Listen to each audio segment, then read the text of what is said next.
Now, on Fridays, we want to have conversations. We strive to have conversations about what people are doing in their spheres and how that is fixing the nation, especially those in the performing creative arts. Creativity and creative arts are large, big contributors to fixing our country. Listen to the bio of our next guest. He says he is deeply passionate about youth advocacy and artistic expression. His journey is a testament of the transformative power of creativity and its ability to create social impact. Hailing from Nairobi, Kenya, he has strived to empower the voices of the next generation through dedication and resilience. McCormack Isaya is our guest, and he's here with us in the studio. He's a filmmaker and storyteller. Good morning, McCormack. Good morning. Good morning, Latif. How you Good morning, doing? Mariam. Good morning. Good morning, Janet. Good morning. I'm happy to be here, to see you all. Yeah, good job you're doing. Asante sana. Yeah. You are a storyteller. Yeah, I'm a storyteller. That is basically now visual storytelling. Yeah. You'll tell us a lot about that. Yeah, sure. Jano is also going to welcome you with the day's quote, and she always gives us a quote, right? Yeah, awesome. So looking at somebody who has said some, it could be McCormack Isaya next time Right. that she quotes. Sure. Today, you're quoting? Especially because I've been compiling all of the people who've been coming on this show. Right. There's a whole set of quotes from them. Today's quote is from Barack Obama. This was attributed to his inaugural address. To Eric Latif's point earlier, he has said it several times. To those who cling to power through corruption and deceit and the silencing of dissent, know that you're on the wrong side of history. Okay. Right? So that's if you want to cling to power, if you want to silence, then you're on the wrong side of history. That's something that he said. Yeah, that's true. That's true. Basically, we know what the world has transformed to be right now, especially when it comes to power and how people have redefined power. That is basically taking advantage of power and misusing it rather than doing what they're expected to do. And I think Barack is right. So it is now when you deny someone's rights, when you deny someone's identity, when you deny someone's form of expression in different ways. So it is like now you're using power to be like a tool against them. Yeah. Very good. Very well said. Nailed it. Yeah. You know, when people are told, tell us about yourself, they write a bio profile. Now, in McCormack's bio profile, you say you are deeply passionate about youth advocacy and artistic expression. Yeah. What does that mean? I love young people, and I love hanging around people who are like-minded, especially in the creative space. So you find that the most creative, the most energetic, the people who have most time is the young people in the creative space.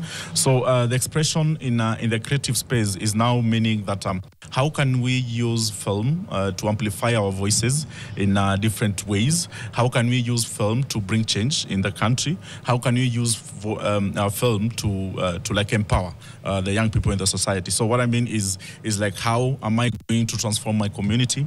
How am I going to make this world a better place using now the young people that are around me in just making this world a better place? Yeah. Make the world a better place. Make Kenya a better place. Fix the nation, quote unquote, right? You're fixing the nation. Which comes before the other? Does art imitate society? Does society imitate art? Is it a chicken and egg situation? Society is art. Oh. Yeah, society is art. And I always say we are filmmakers, all of us. Even right here, right now, the way you're looking at me, there's a film you're making already. Because our film is just putting an image into motion. And also, like, the society we're living right now, everything that is happening. Like, for example, right now in the morning as I was coming, I could see people moving to different directions, some talking, some arguing, some getting into the matatus. And that is film already. So it is like each and every person in the society is like making film in their own way, but they don't know that they're making it indirectly, you know. So I always feel like everyone is a filmmaker. The moment you take a photo, that means you're a filmmaker. even if you have never taken a photo. The moment you see something happening, you're already compiling a story. That is a story that you are going to tell someone. And it's just basically what film does is we're just taking the images, or rather the recorded bit of it, and now putting it out there in a structured way. But if it's not structured, it's still a film. Yeah. So that's basically storytelling. So you give it a sequence. And yes, you're like, you give it a sequence. You give it a sequence, exactly. and it becomes something. Yeah. You also are very drawn to the stories and lived realities of a lot of the young people that you interact with. Why is it so important for their stories to be told? I feel like the best way we can express ourselves is through film, especially with young people. And because for us, getting into that powerful position to taking control, or rather commanding a society or commanding our people, it is so difficult for us at this moment. But what can we do? The quickest way, or rather the easiest way we can get to attract an audience, or rather a multitude of people, so that they can listen to us. I thought of like this is one tool that we can use in making sure that we are amplifying our voices as young people to the society. For example, right now, following statistics that were done, film is the most viewed, or rather film is what is now more rampant when it comes to speaking to people. Nowadays, you find that people are watching more, people are listening more. So I feel like that is the only medium as young people that we can use to amplify more our voices, and also just to speak of the vices that are happening to our society, because young people are the ones who are always used. So let us use now our tool against someone. Let us now use our tool against a vice that is happening in our society. And also let's now use our tool in making sure that we are fixing the nation. Yeah. What's the story that inspired you to say, I need to do this film? And it's social impact. It sounds like you do a lot of social impact work, right? Yeah. So was there a story that made you say, man, I think more people need to know about these issues, or this story, or this narrative? Yeah. I remember it was, that is after immediately I cleared my high school. I always tell people, I'm always proud to say this nowadays. I didn't go to university. I was to go to study to one of the best universities in Kenya, but I said no. I want to tell stories. And during that time, I was in a crossroad of now deciding who I want to be in my life. So there is this thing that had happened in my community, whereby there were people who were now arguing over just a small issue, and the small issue meaning it was an issue of a hanging line. A hanging line, yeah. Okay. So I was like, how am I going to confront these people? And I'm still a young person.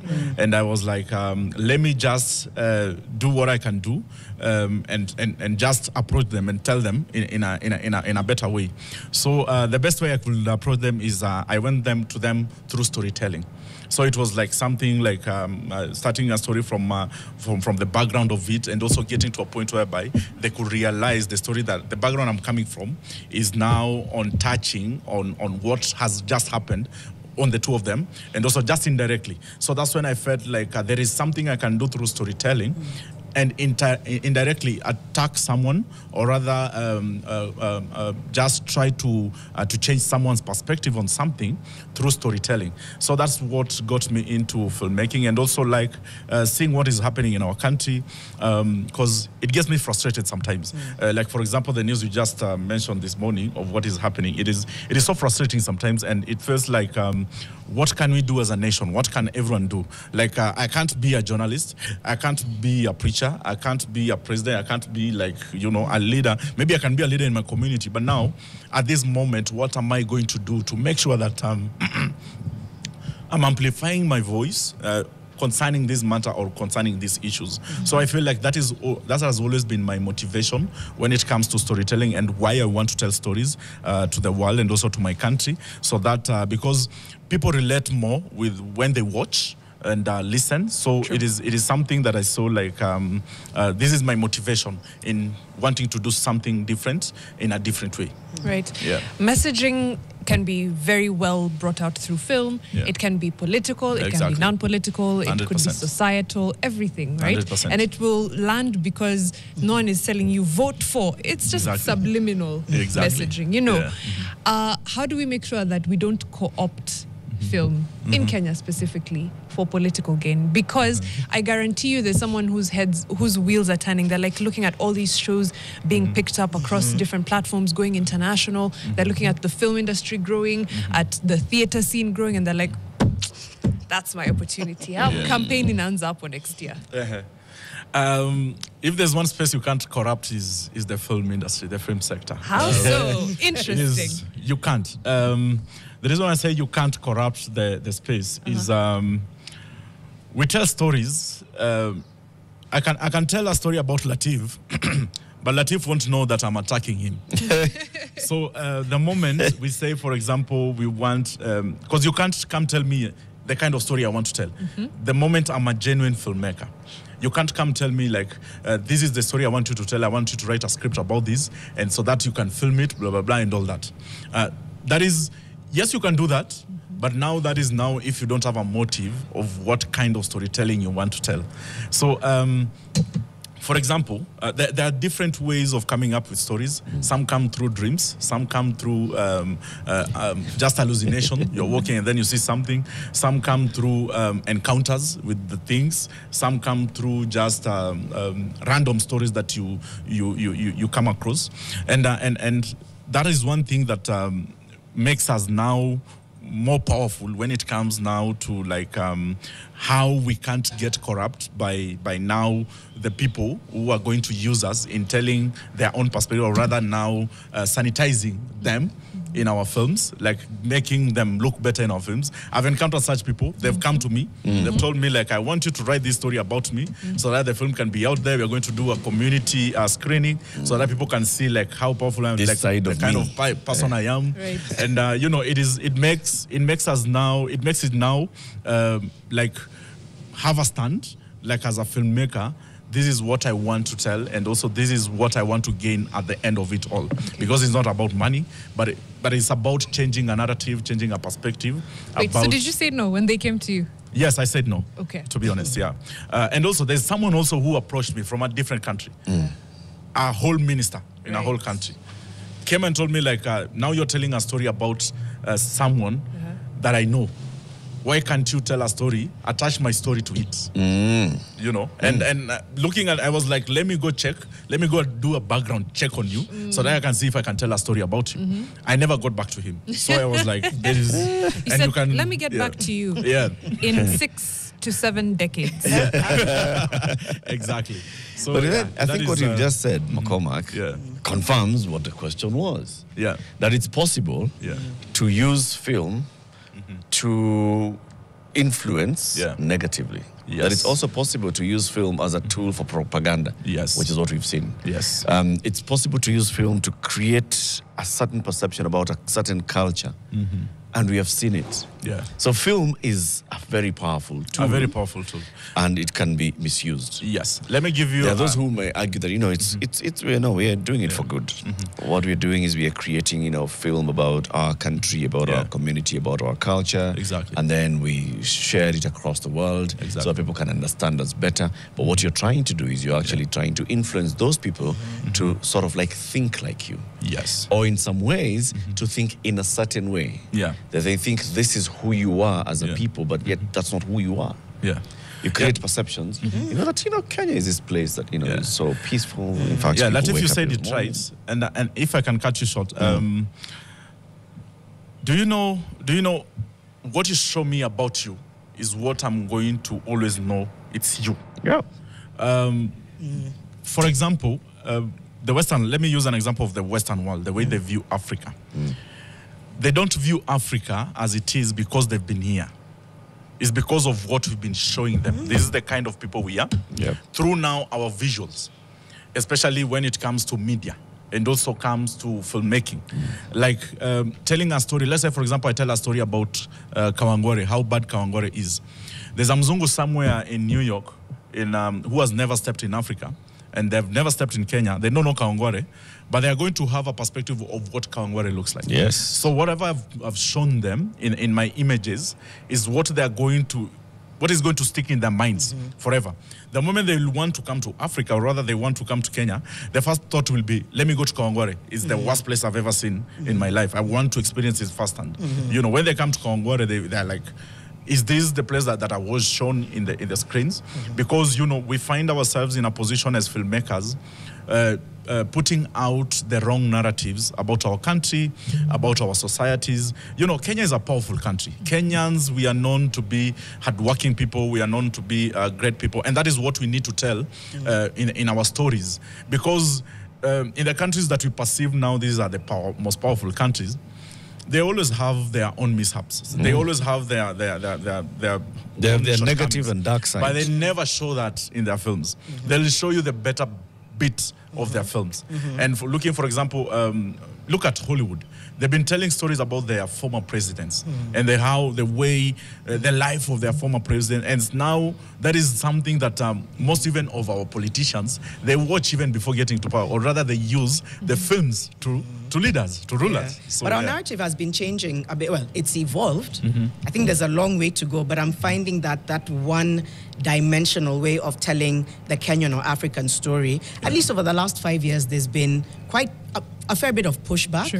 And understanding that you cannot have one way of telling a story about Africa, about Asia, about anything that's outside of the West. But are you also implying that still not enough is being done, or where do you think the gap is then? Still not enough.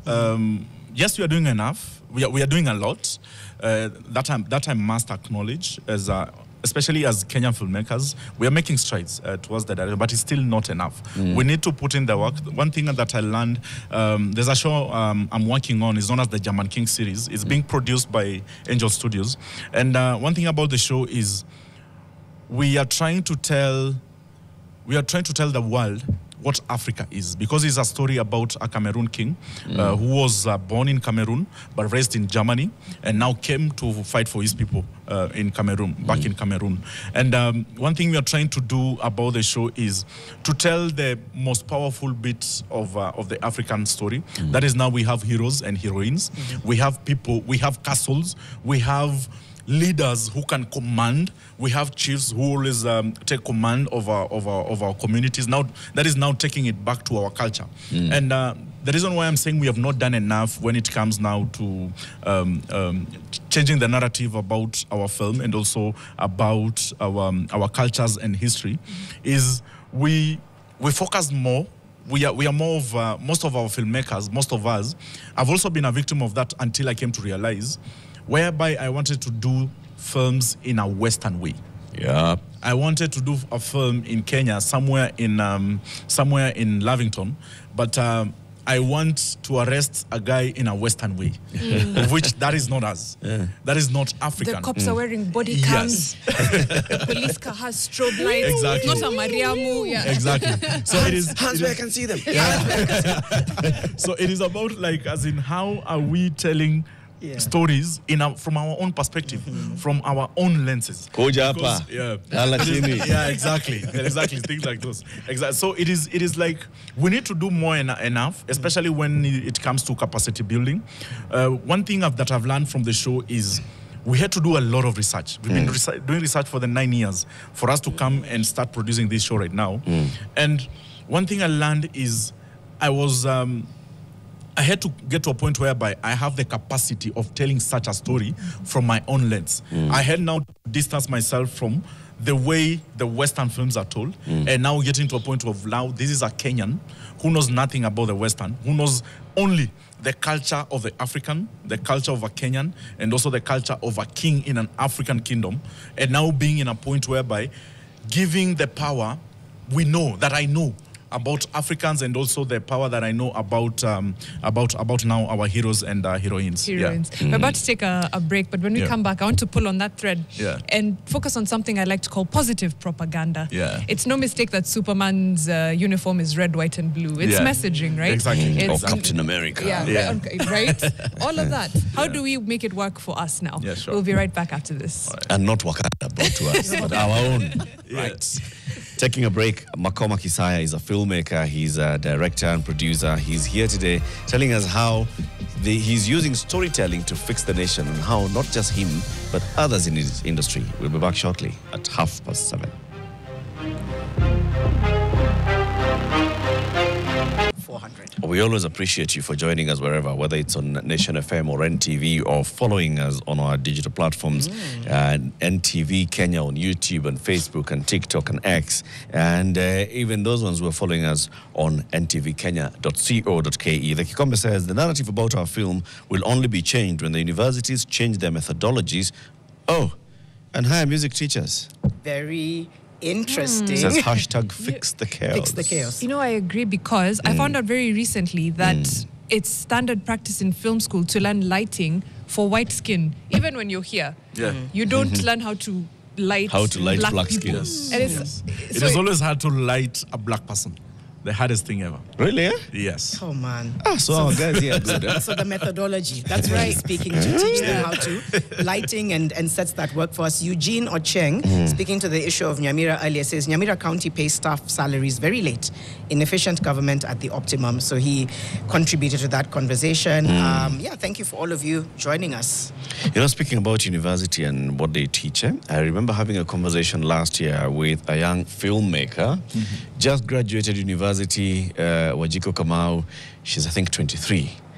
And we had long conversations where you could just feel the passion. She has the passion for storytelling. Yes. And she has the passion for storytelling the African story. She's telling her, hey, so you're going to be our next Hollywood star. She was like, excuse me?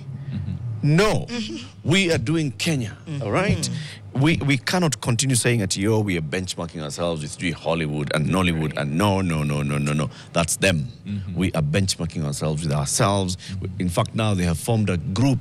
Wajiko Kamau and others from USIU who graduated last year, they have a group of young filmmakers who are doing producing and screening of their own shows locally. So when you think about such young fixers, you're like, all right, kuna future. Yeah, that's where we start. Ndio your passion. Yeah. That's where we start, because there's no one who's going to change the narrative except us. And it is now up to us taking up the mantle as filmmakers and as young people, and just telling these stories that we think they are not told well in our own from our own perspective, because when we wait for someone else to come tell it, they'll tell it in their own way. And we'll start complaining, saying this is not us, this is not how we are. So it is always about taking the gear. The gear is only, if you don't have a camera, just use your phone, use whatever you can, as long as you get the visuals and put it out there. And you That's put how it we out start. there. I like that, because we overthink the sharing bit. But just before the break, I wanted to ask you, positive propaganda, I'm down. I'm down for messaging that is working for us. If other people can use it for nefarious means, why can't we use it for ourselves? How do we make sure that the same way I think about, Captain America and Superman, and I don't notice that they're wearing red, white, and blue, and it's giving me messaging about the US saving the world. I don't see it coming, right? Or Thailand selling itself as a destination through a rom-com. I'm like, okay, what can Magical Kenya do? How do we use film for positive propaganda? Do you know, you spoke about Captain America. Do you know how much the government pumped into the film? No. Of 100 million USD. Wow. The government of America? Yes. Wow. Captain America. So it is always about investment, because if as a country we want to be perceived, or rather we want to be seen in a certain way, there is always an investment that is always needed, because they knew there are over 6 billion people around the world who are watching films, and the only way they could bring about a narrative, or rather bring about a propaganda, is now through film. And now coming back to us, I think as a country, and I feel like this is the best thing that we can do, is we need to show the world that this is who we are when it comes to storytelling, and also when it comes to like what we identify ourselves to be. I was in South Africa recently, and speaking to South Africans, they are like, you are our only competition in Africa. There's not one or two who told me this. There were several. The moment they could see my Kenyan armband, they could see me, and they were like, see, we go to. They were like, you're from Kenya? I love Kenya. They're like, you are our only competition in Africa when it comes to entertainment, when it comes to filmmaking, when it comes to music, when it comes to like economy and everything. And I was like, why say so? It's because we are always trending all the time. We are always on media talking about ABCD. What if now we use film? What if as a country, we decided there's a very powerful story that we found, and now we want to invest in it fully, so that we can at least sell our country to the global audience. Because looking at it from a perspective of, like, for example, the show we are doing, we are filming in Kenya, 70% of it. Right. And filming in Kenya, that means it is going to market the country when it comes to tourism, because Kenya is known as a tourist destination. The locations we are filming in, they are those authentic and also authentic and real locations that are from Kenya, and places people will see the film and they'll be like, I want to visit this place. And the audience we are guaranteeing around the globe, we have been guaranteed by the studio around the globe, is up to 1 billion people who are going to watch the film, wow, the series. And up to the 1 billion people that are going to watch the series, that is now up to 1 billion tourists, possible tourists, who are going to be like, I want to visit Kenya. Have you received a call from Magical Kenya? Or the Not Kenya yet. Tourism Board? Not yet. Yeah. And these are things that these are things that we need to invest in more than any other thing, because the moment it has been so difficult for us even accessing support from our own country, from my own country. And mark you, we are filming here. It is the biggest show that has come to Kenya in over 20 years. And it is the biggest show that is going to come out in Africa, never to be seen, because this is a series that is connecting the West and Africa, connecting the West and Kenya. Is the Kenya Film Commission aware of the work that you're doing? Yes, Kenya Film Commission is aware. Are they supporting? They are supporting, but not the support we really What do you need? anticipated. What do you need? What would you like them to do more than what they're doing? Good question. Now that brings me to the point of how can we support our own industry? Yeah. Filming requires a lot. It requires money. Our budget is estimated for the first season. It is estimated between 6.7 to 8 million USD. And for us to do the whole 6 episodes, we are going to need locations. We are using over 100 locations. So, for example, you're using a location. Let's say, for example, it's a national park. Yeah. Because our first filming, we are bringing Namibia to Kenya. So we are going to have like 4 countries being filmed in Kenya. So we are trying to like make Kenya resemble Namibia. So we chose a location in Shaba Conservancy, the Shaba National Park. And the moment we chose there, it was for a purpose of now bringing the resemblance of Namibia, village in Namibia, into Kenya. So when people are going to watch, they won't see Namibia. They're going to see Kenya. So when it comes to locations, we need to have waivers when it comes to locations. We need, let's say, for example, this is a show we are going to market Kenya to over 1 billion people. Yep. We need to be guaranteed, like, let's say, for example, we are going to film free in Shaba. Of which what Kenya is going to get from that is tourist attraction. Yeah. When it comes to bringing in the gear, because some of the equipments we are using, we couldn't find them in Kenya. And bringing the equipments in Kenya, we were even taxed more. We need to, like, the taxation of the gear when it comes to the country to be slashed. We need the moment, for example, as a filmmaker, when I want to tell a story like the German King series, I'm guaranteed of getting the best locations that I can get, even if it's not waived, at least at a minimum cost that is going to help me as a filmmaker to tell the story authentically and also to tell it in a best way. And also when it comes to support from, let's say, for example, from the government, we've not received that maximum support that we needed from the government because we need this to be more of like something that is supported by governments and also something that is supported by now Africans. And the investment that needs to be put into it is going to be the outcome that is going to be as a benefit to the nation even more than us. Yeah. So I feel like most of the time as filmmakers, most of the time as a country, we have not invested much when it comes to filmmaking. We have not invested much when it comes to storytelling. And, this is what puts us out there. Because most of us have been taken to China, we've been taken to Dubai by DJ Afro. And we've never been there.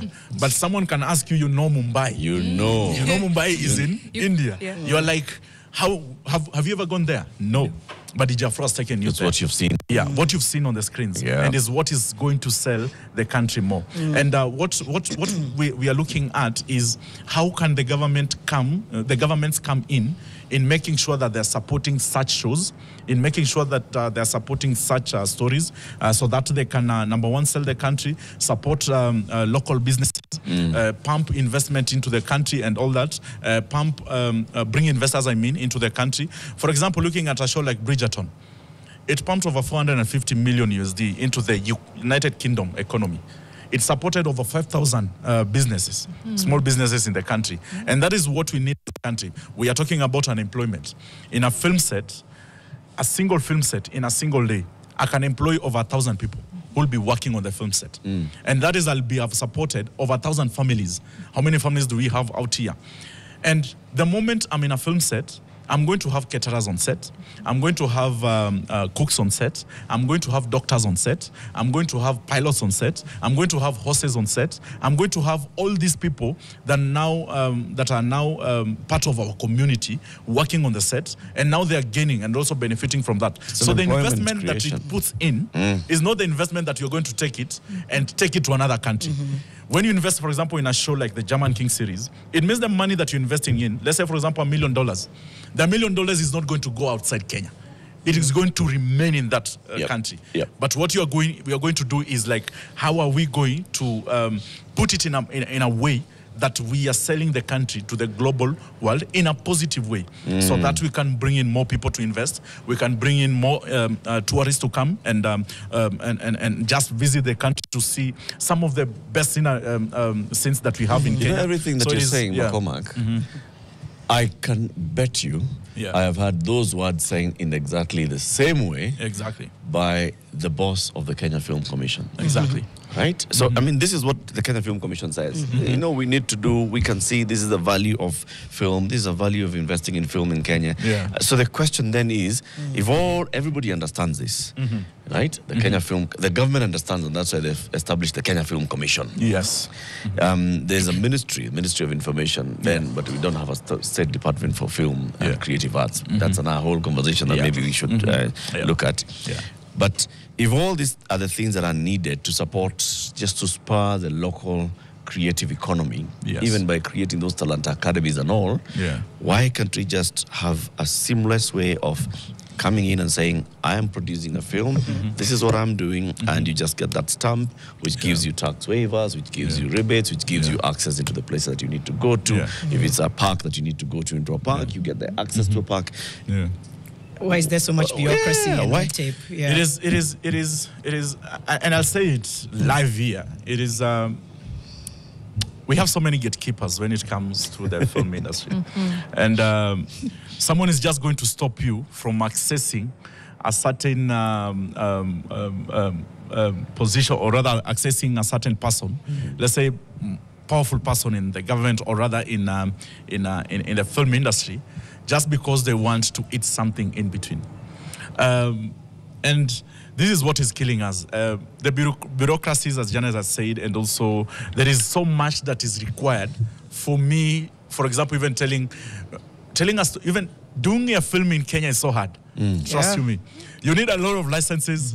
You need a lot of go-to persons, like go to this person so that they can approve this. You need to take your script to Kenya Film Commission Board, and you're like, and all this you're using money. It's not for free. And that is one thing that is like making us, we are talking about how we can progress our country when it comes to employment, when it comes to health, when it comes to all these things that are now an issue in our country. But we don't want to invest into something. We see something, this is an opportunity for us to grow and just bring income into our country, but we never want to invest into it. I can say it is the ignorance as well. We know that this is what we need to do, but we never do it. We're not evolving. It's about evolving in the way that we can tell our story. Exactly. It's evolved. I think for the longest time, Kenya has disconnected the possibilities of how the story can be told. Yes. And yet film offers so much. Yes. But to your point, I've heard over the years how difficult it is. I think there was even a decade that we lost a lot of great filming opportunities because the crew was like, it's fine. We'll go to South Africa. Yeah. Exactly. We were to do the premiere. Even Kenyan artists would go to Tanzania to shoot a music video. It's terrible. Next and it's like, door. do you not value? Yeah. I think there needs to be that education. Yeah. You know, Eric has said he's heard people say the same thing, Yeah. but I think there's a conviction that's missing, and I Yeah. think that conviction can only come by having conversations and by listening and saying, okay, let's give it a try. Yeah. Because I do think we've lost a lot of opportunities to tell our lived reality, our story, authentically, Exactly. beautifully, aesthetically, Exactly. because of bureaucracy and because of that's not our thing. As we tell our stories through expos, which are great. Yeah. But then why don't we scale beyond telling a story through a conference and a Right. summit? Yeah. Let's tell it through media. Yeah, exactly. Let me, as we fix the nation, we fix the film industry, we fix everything. Let me take it back to now the consumer. How can we be better consumers of our art? Yeah. How can we be better consumers of our art? Yes. For example, Mariam, I bring to you a film that you won't like. Will you watch it? That I won't like? Yeah. No, it's unlikely that I'll watch it. Yeah. You won't watch it, right? You'll watch what you like. Yeah. Yeah. You watch what you like, Yeah. right? Yeah. We can only become better consumers of our stories when we tell, when we empower, and also invest into our film industry. And truth be told, most of the time, Kenyans want to watch stories. Kenyans want to watch films, but now there's not much of an input that is pumped into it. Though we are doing a lot, there are some great films that we have done as a country, and they are being watched by Kenyans. So we can only consume when we invest into better stories, making them better, making them look good, because that is what the first world countries are doing. Looking at the top most powerful countries in the world, what has put them there is film. Trust you me, it is film.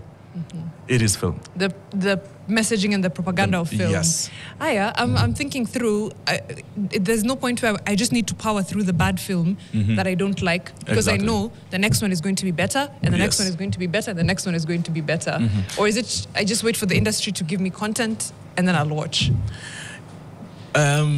Chicken egg, I know. Yeah.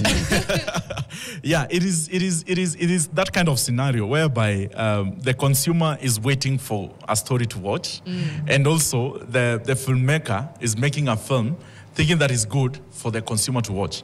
Where I can say our minds have already been populated, or rather they have already been corrupted. Let me use that word. By now the Western stories or the Western films. The moment, for example, you go watch a great film, let's say, for example, Power, and then you watch something from Kenya that is not in the same line or even close to Power, you won't like it as per se, because you have watched something great. But as a country, if we told a story that is great in a powerful way, trust you me, we won't even watch the Western films. We are going to be like, let me wait for a film that is going to come from Kenya that I'm going to watch. Let me wait for a film that is going to come from Nairobi, from a young person who has made it from, let's say, Nairobi University, from any university, or a young group that has made a great film that I'm going to watch. Nowadays, I always watch films on YouTube made by Kenyans, and they have so many views. So many views. Yep. But Doing now, very well. when it comes to now, like the films that we go to watch in cinemas, the films that are always streamed on different digital platforms, they don't have those views. What is the reason behind that? What's the You find disconnect? I think it's because you have not invested much in young talent and also stories from the grassroots level. There are so many great stories. You'll find someone has done a film somewhere in Gorogosho, but he has 1 million views. But there's a film that was done by a great filmmaker in Nairobi. The guy in Gorogosho didn't have enough lighting, the best lighting, didn't have the best sound or the best set, but the story is so nice, it's so natural, it's so sweet. that is what is going to pull people to watch it. But the moment you give, for example, we are not empowering the industry, we are not investing into the industry, then we are not going to get the best that we anticipate to get. The audience, the citizens, the Kenyans are going to get. So it is like what you put into it is what you get. Like, for example, our show. We have thousands, over 2,000 investors who have invested on our show, but none of them is from Kenya. They're all from the States. So the question was like, why are we having over thousands and thousands of investors coming from the States? And yet this is an African show done in Kenya. And given that opportunity to invest, This is something that is in the public domain. This is something that is in public. Angeka pesa. So it is, we have used even influencers from Kenya just to push for it. But I feel like it is more of, we have not known what investing in films, what it means. Most of us, we feel like when I have $1 million in my account, I look for an apartment, I go open a kayak, I go open a certain business. People don't see the journey from investing to the return. Exactly. And I think that's the role that you people need to do. Exactly. To play a bigger role. So you are producer, director, you focus on the creative side. Yes. Are there other people who are now managers in this sector who would be the ones who come out to us and tell us this is the value of film? Exactly. In monetary terms. Exactly. Which are those other nice stories of what it does to culture and selling the country. But in monetary terms, if you invest in a TV series, this is how much you get out of it. Exactly. If you invest in a film, this is how much it costs to produce, then this is how much you can make out of it. Exactly. And these are the roots. So if we start getting to know that, then we'll put money. And that's what that's what exactly we are pushing with our show. When you go to angel.com/GermanKing on the investment area, you'll find that you are going to get different ways you can invest and the amount you can invest with. For example, in our show, we have an investment of up to 15,000 Kenyan shillings. And the 15,000 Kenyan shillings, that means the moment you invest into it, you're going to have a return that is more than the 15,000. Because we are looking at now the returns of the show is going to make is way much, because having an audience of over 1 billion people, it is like we are going to have, we are going to bring a multitude of an audience who are going to stream our show. And also, it is just a matter of now us knowing, like the moment we are investing in this, what is for the future? We need to look at now what is coming for the future when I put my money into this.